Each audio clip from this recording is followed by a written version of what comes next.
महत्त्व आहे।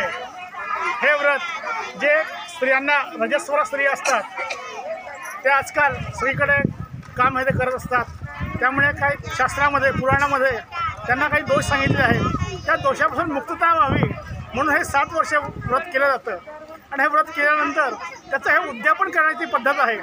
हे उद्यापन करत असताना या ठिकाणी गणपती अरुंधती मातासहित 7 ऋषींचं या ठिकाणी पूजन करावं लागतं।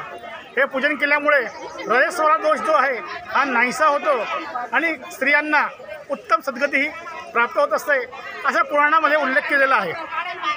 तापी म्हणजे काय हे आहे? तापी ही सूर्यकन्या आहे, सूर्यपुत्री आहे, शनीची बहीण आहे, यमाची बहीण आहे। त्यामुळे तापी नदीमध्ये जर तुम्ही स्नान केलं तर तुम्हाला शनीची 7.5पासून मुक्तता मिळते।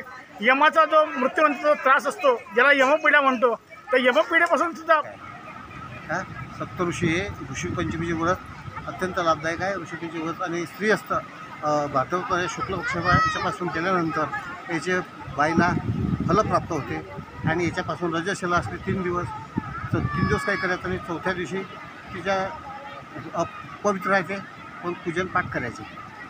कुठून लोक येतात इकडे? इथून बाबा दुर्ग सावदा फैसूर कोतूर न्हावी हिंगोना आटावल पाटीलसा बामनोद भालोद 3 गाव 2 गाव उतड दामरूण जळगाव नशिराबाद साखरी फेकरी सुसरी गोडेगाव तडगल उदरकडा आचेगाव पिंपळगाव देवी भातखेडा पहूर बगदारा शिंदुर्णी परपुरा डोंगरपोटरा खानवी